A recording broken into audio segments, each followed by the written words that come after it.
Yes, back to the campfire. Mothman! Why me? Mothman. Hello there, homie. Do you fancy a gossip? Yeah, why not? You go for a little gossip as a treat. Wonderful.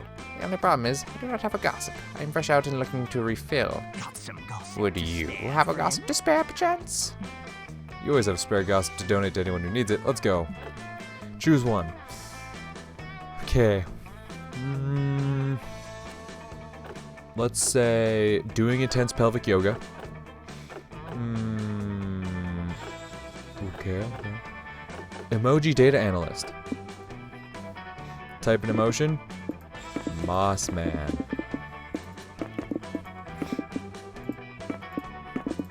Is it an actual emotion? No. But I will make it. Moss man is now an emotion, alright? I feel very Moss man right now. Ah, thank you, homie. You're truly charitable. Farewell, my fellow gossiper. I will pay your kindness forward by spreading this gossip amongst my other gossipless peers. There's one thing horny young adult monsters like, it's gossip. Well, they like sex more, but gossip is cool too.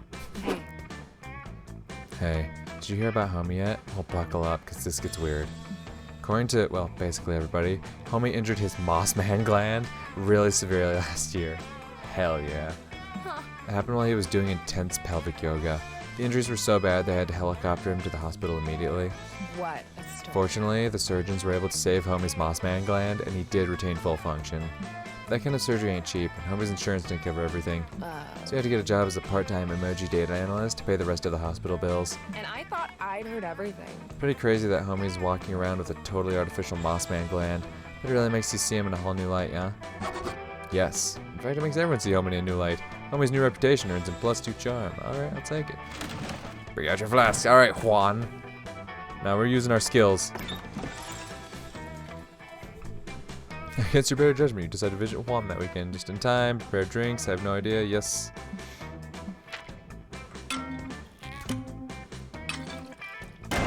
Okay, where was some... No, I Just don't push. Cunts. Where am I? There I am. no, hey, where am I? Fucking Jesus Christ. No. Fucking. No! What is that? Phobia shots. Let's do some phobia shots. Yeah. You know what they say. If you can't overcome your fears, drink them. Cheers to you. Doing that is surely bold. Let's do this. Oh shit, I'll take that. Still hard to believe you drank that. Good luck, I guess. Thanks, Juan. Hey, sure, I'll take it. Oh, boldness? Come Fuck it, You let's can do go. this. Shit, let's top out that boldness. Take it to the manor. Let's double digit that shit. That day you find a mirror in the haunted manor, but instead of showing your reflection, it shows you an exaggerated evil version of yourself. That's new. Evil you says you will never surmount your insecurities. Look at how perfect I am. Look at how flawed you are. Nobody will ever love you. Counterpoint, many of your perceived flaws are totally fabricated by greedy companies looking to make a profit by promising to fix things you literally can't control. As soon as you say that, evil you shrieks bloody murder and disappears. Nice. Gain +2 boldness because you're amazing, just the way you are. Sure. You're whittling a little stick into a shank to fight off rabid wildlife and pushy cookie selling monster scouts, but someone approaches you from behind. Boss man? Hey, boo. No, you're not Mossman. Hey, boo. How's the summer camp life treating ya? Making cute friends, doing weird shit, horny as ever, huh? Yep, Polly's got you pegged. In like the metaphorical sense, not the fun one. Classic. Nice. Good old homie antics. Anyway, I'm here to deliver a message from Mothman. That Mossman guy you're making a rumor with sent me down here to tell you he can't make it to your gossip brainstorming sesh today. Oh. Moss is like super sick. So sick, I was the only one who could be around him in his tent earlier because I'm already dead. Oh. He got exposed to some kind of super poison ivy that's totally fatal if you even look at it. Holy shit. Yeah, holy shit. Every day is an adventure here at Camp Spooky. But he wanted me to give you this copy of his will since he's, gonna die before you see him again. Paul hands you a piece of paper. It reads, "My dear friend, homie, last wish is that you will look upon beautiful insectoid my face one last time. But how the fuck could you if Moss isn't here? Unless..." Mossman. Surprise! Did I fool you, homie? I brainstormed that gossip all afternoon. I live by The poltergeist costume is a new concept I'm trying out. I disguise myself as our fellow campers in order to spread my own rumors more effectively. There's no need to rely on the grapevine to spread news if I am the grapevine. Wow, Moss is really blurring the line between gossiping and identity theft. But you do illegal shit constantly to try and get laid, so you're in no place to judge. That's not the only reason I pulled this elaborate scheme. It's also to give you an example of another very important aspect of the gossip we are brainstorming together. The twist. No gossip is truly complete without a twist. It's the climax of the story that subverts all your expectations and makes the anecdote worth repeating. We'll work out the details of our twist later. For now, let us decide. Should our gossip twist in a happy direction to lighten one's mood, or should it go to a dark place? Both types of twists have their merit. It's so difficult to choose. I'm leaving this one to you, homie, my trusted confidant. Which should it be? It's not your place to choose. You're just humble gossipers feeding monster kind. People feed on the misery of others. Life is shitty enough as it is. At least by gossiping, you can create something a bit more positive. That sounds like a fun thing. I'm gonna go with that. Yep. I suppose I agree with you aesthetically. Good news is better I agree with you aesthetically. Good news is better than bad news. But doesn't skewing all gossip, even negative gossip, to have a positive light seem a little unethical? No. It's not that you're lying to hide the painful truth. You're actually fixing your friends' lives by changing their public perception of the event. I mean, that sounds exactly as brainwashy as I was afraid of, but okay. Maybe we should test this positive outlook theory of yours. Here's something I heard this morning. Camp director Miss Weaving is considering banning Taco Tuesdays forever because she considers spicy peppers to be contraband. How can that be good news? It means that there will be fewer spicy peppers in the campground, and Damien and Otterby might stop squirting them in people's eyes. Wow, that would vastly improve my life if that were true. I accept that as a wonderful twist. Okay, what about the other news I've just heard that Al the Lich has contracted a rare type of contagious acne and no one who shares his tent is immune. That just means that Al won't feel self-conscious about his acne anymore, because everyone else will have it too. Assimilation is cooperation. That was strangely beautiful. Okay, here was another rumor that I heard from a friend of mine, who you don't know. He has a crush on someone, but he is very in tune with the latest camp rumors, and he, my friend, has reason to believe that the person has a thing for someone else. Someone who may be, but not limited to, a badass witch, a hot-headed adventurer, a sentient library computer, a bluffly warmonger, a fashionable death reaper, and or a fearless demon with a taste for destruction and a love of fire. Moss's friend's crush seems cool as fuck. You have so much in common. You also have a thing for someone who may be, but is not necessarily one of those things. But it seems like maybe my friend's crush would also maybe, hypothetically, perhaps have a thing for my friend too? Yeah, that checks out. You definitely might have a thing for Moss's friend's friend, who is Moss. I see, so what could be a positive twist on that scenario, hypothetically? Who knows? Wait, you know. You ain't get Moss. Moss makes it you. And the fact that you actually caught on to someone flirting with you for once is such a positive twist that you gain +2 charm and +1 smarts. Hell yeah. Where to go? I love it. Alright, let's go to the lake. Fuck it. We'll look around the lake for a private place to take a pee. You find a treasure map buried in the sand. It leads to an X in the center of the lake. You gather a crew of trusted friends, don your eye patch, and sail out there to find the booty. When you arrive, you find a tiny island with a single palm tree. You dig up a box that says, "Open in case of a very boring day." You open the box and find +2 fun. Arr. Afterwards, you find Dahlia, Otterby, and Milo crushed around something on the sand. You head over to see what they're looking at. Come on, Dwayne. Crush him. Crush that crustacean. Wow. Those are quite the outfits. Oh my god, Milo, that outfit. Why are Milo's outfits always just fucking top tier? God damn. Rip his shell off. Eat his organs. Do a spin move. Try moving a few centimeters to the left, where I can get a better photo of you. You get a close enough look to see what they're yelling at. 2 hermit crabs are facing off against each other in a ring of other agitated hermit crabs. This is it. The Hermit Crab Fight Club, spoken of in Monster Camp legend. Right now it looks anything but legendary, though. The crab they're calling Dwayne is getting shell-shocked by a much larger and handsomer crab. The fight is soon over. Ugh, come on. At least win one match, you stupid crab.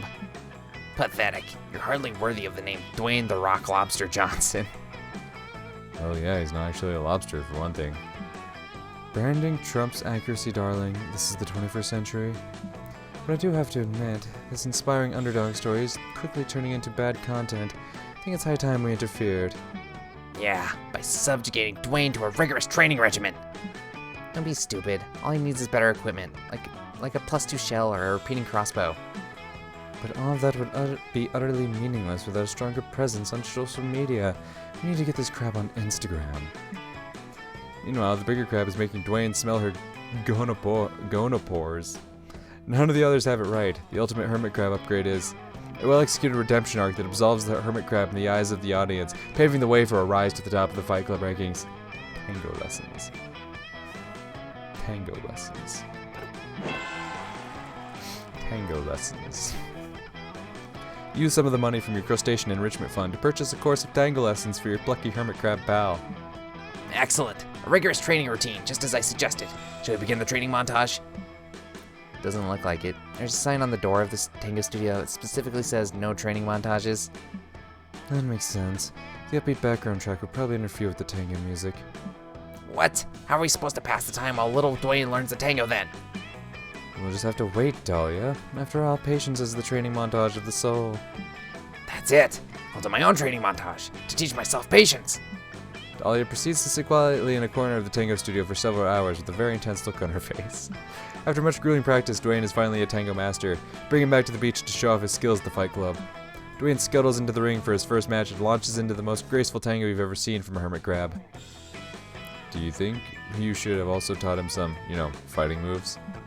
But we have, darling. After all, life's greatest struggle is the fight to express yourself. I don't know. I think life's greatest struggle is the fight, not to get a claw jammed up your butt. But RV's fears prove unfounded. Dwayne's opponent is mesmerized by his graceful movements. His feral display of masterful tango leaves everyone speechless. Which isn't hard to do because crabs are naturally speechless. But even so, the silence which follows Dwayne's dance is particularly reverent. Then one after another, the crabs begin to clap their claws. Soon Dwayne the Rock Lobster Johnson is receiving a crustacean ovation. You see, these crabs finally understand one of life's most important truths. Love is far more powerful than violence. Indeed, all thought of violence seems to have vanished from the crabs' tiny minds, a fact which Dwayne takes advantage of by whipping out a knife and stabbing all of them. Haha, yes, stabbing beats love once again. Well, at least collecting all these hermit crab souls promises to be easy money. You know, when life gives you a bunch of dead sea creatures. Milo thankfully trails off without finishing that particular aphorism. Dahlia, still embroiled in her training montage, only smiles silently at the carnage. You gain +2 charm and +1 boldness. Hell yeah. God, I love this game. I hope I don't interrupt any conversations. Mothman! Speak to me, Mothman. Hey, homie. Welcome to the log, or whatever. Such an annoyance. Sorry, I'm just a little irritated. Forrest the blabbering blob monster was sitting here earlier. He promised to give me some awesome gossip, but all he had was Coach's first name. Papa needs a As if sip of that's gossip. information anyone is desperate to hear. I need some real gossip. Please tell me you've got some. Hey, if it's gossip Mossman wants, it's gossip he'll get. Time to lie your ass off to get the best reaction possible.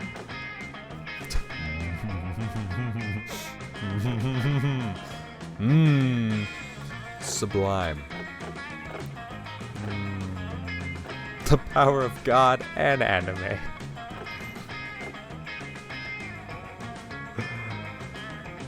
Yeah, I got it. Type in something bigger than a seagull. I mean, Mossman. He's a big boy.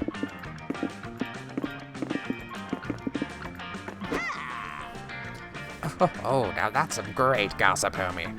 My spirits have been lifted. Hope you don't mind if I go tell absolutely everyone what you said. Like tossing a breadcrumb to a flock of ravenous pigeons, your friends immediately devour and circulate your rumor. I was like, no way. Holy shit, did you hear that homie was in a gang? You won't believe it. Yeah, I'm serious. The gang was allegedly super fearsome. They called themselves the Sublime Crocodiles. Man, I totally should have gone with thick. Oh, God. I heard that homie met the leader, Sublime Mike, the Were-Crocodile. Thick Mike, the Were-Croc. Oh, dude, I should have gone with Moist. Moist Mike? That would have been fucking great. God damn it. At a seedy dive bar in the outskirts of town. Homie saw Sublime Mike's gang tattoo of a seagull eating a Mossman and started asking Mike all about the gang. Damn, poor Mossman. Sublime Mike wasn't just going to let homie join in on the spot, however. There were apparently some pretty rigorous challenges to overcome first. Mind-blowing. Excuse me. Homie had to prank a cop, steal 2 gallons of blood, and even dry hump a red light. But none of that stuff compared to the final challenge. Homie had to fight Sublime Mike himself, using only the power of God and anime. Homie won the battle, and he was in the gang for a long time, almost 2 whole years. He eventually left though, because he realized that he was too badass for that crowd. Stranger. But if you ever see a homie's seagull tattoo, now you know what it's for. Weird, huh? New gang reputation earns him +4 creativity. Cool.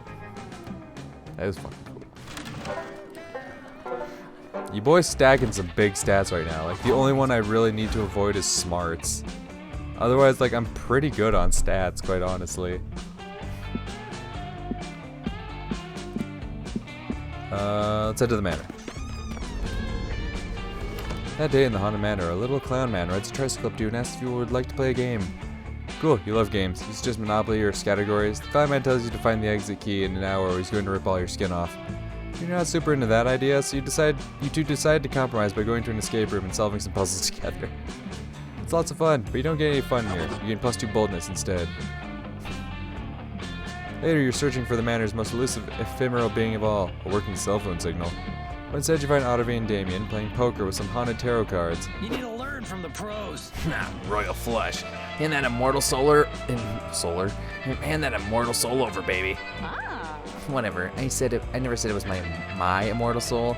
I traded a hobgoblin 10 rupees for these things. Joke's on you. You have no control over my. Or we can just get some. Oh, he was just gonna drink it. Nice. I was in the soul snacking phase before I discovered my one true love, the everything bagel.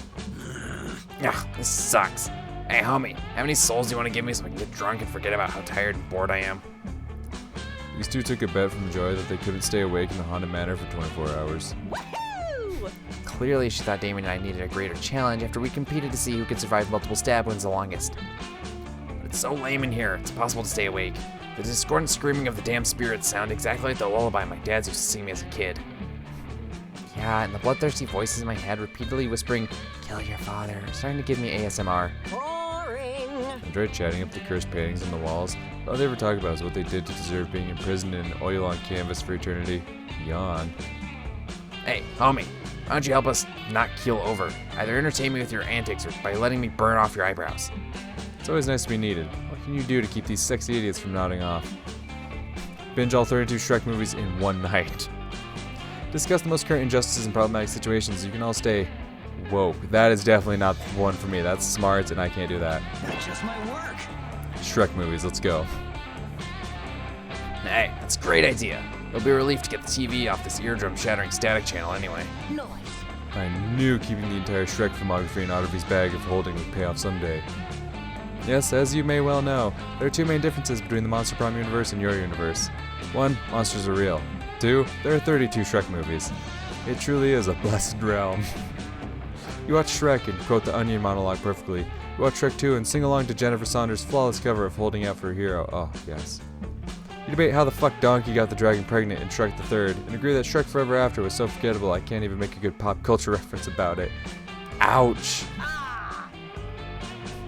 Alright, time for Live Free or Shrek Hard. I love Shrek's action film period. Here for it. I'm more of a fan of My Neighbor Totoroger. Beachy-eyed Lord Farquaad was the best thing that ever happened to his character. Judge me if you want, but my favorite's still Puss in Boobs. The only way to make Shrek better is by making it rated NC-17. You watch them all. Shrek Mall Cop, Shrek Noir, Shrek 27, it's just Shrek 2, but we renamed it 27. Shrek 30, Untitled, the experimental Dadaist Shrek movie in which Fiona contemplates a banana for 180 minutes and then vomits slime. Your all-nighter binge turns into 3 straight days of Shrek, but who's counting? Shrek is truly both love and life. You win the hell out of that bet, and at one point you even graze hands with your sexy friends while reaching for the popcorn. Gain +2 creativity and +1 fun. God damn, look at that creativity score. Jesus fuck. Moss Man! Oh shit, no. I thought it said evening, I thought that meant it was nighttime. Alright, fuck it. Let's take it to the lake. Let's go. You decide to go relax in the lake for a bit. Camp Spooky gets pretty crazy, so it's nice just to float on the water and chill. You end up falling asleep. You wake up to realize you floated halfway across the lake straight into a crab rave. Ah, hell yeah, crab rave reference? Love it. The crabs are just as confused as you are, but they invite you to rave with them, and their party is surprisingly popping. Hell yeah, crab rave goes hard as fuck. You gain +1 invite to the next crab rave, and +2 fun. I love it. You see Joy trying to do something normal on the beach, so you head over to ruin it with sexy. Just as you're about to strike your most erotic pose, Aravi stomps over and steals your thunder. I need to go grind some more XP. Joy, enchant my armor. Going into the lake. I need a break. In armor? I know I shouldn't ask, but why?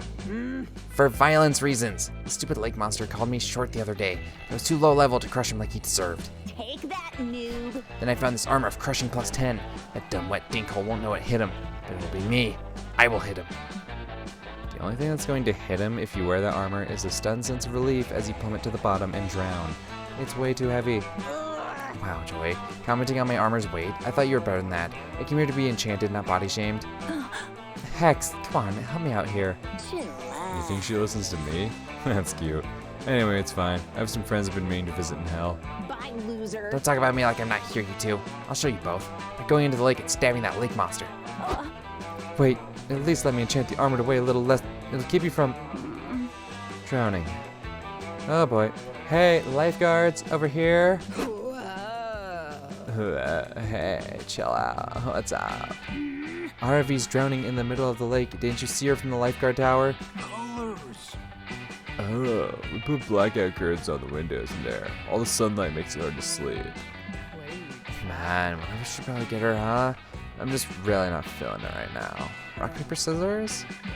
You're on. Better not throw a rock, because that's what I'm planning to throw. Two lifeguards square off, proceed to both throw a rock 15 times in a row. Enough of this. Surely there must be a better way to decide this. Yeah, Stu. Grab the emergency Scrabble board. You don't stand a chance. Man, if Aravi dies in the lake, it's really gonna kill the horny summer vibes. Quick, suggest a faster way to decide who saves her. Compose an insightful online quiz that determines who is best suited to save Aravi. Propose a competition to see who can save Aravi the fastest. Losers to save Aravi.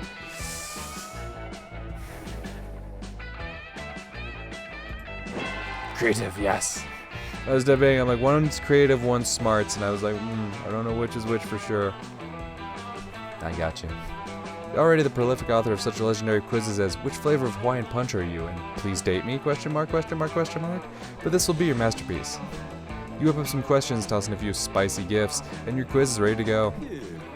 Dude, is that an online quiz? You guys want to order a pizza? I love online quizzes. No, wait, I'm thinking of pizza bagels, but this quiz thing sounds cool too. Okay, question one. What does RV need in her lungs in order to live? I know this one. Wait, why isn't herb one of the answers? Who's the I lifeguard? think the answer is air. It's like a metaphor. No, it's a trick question. Answer's confetti. Next. How good of a swimmer are you? Going swimmingly. I'm a gray swimmer. That's why I'm a lifeguard. Wait, is that what lifeguards do? I'm made of stone, so I'm actually pretty bad at that. Bummer. Okay, last question. Who exactly is Aravi? Pass. Yeah, pass. Nobody said that would be on the test. Okay, well, it looks like you both got the same distressingly low score on this quiz. So I guess that means you'll both have to go rescue her. Dang, Wanda, she's right. Quizzes don't lie. Except for that quiz that was actually a bear in disguise. That was a special case. Stu, Fine. we're not Let's just late. make it quick. I've got some very important setting on my ass to do. Two lifeguards rescue Aravi without disturbing ease. With disturbing ease. It's almost like none of this pageantry was necessary. It did gain you +2 smarts and +1 creativity though. +1 creativity, goddamn, I'm off the charts with this shit. Let's go. 君を呼んで君へかけて君がくれた勇気手にそっと隠す不安さえも吹き飛ばすから深く響く優しい歌思い出して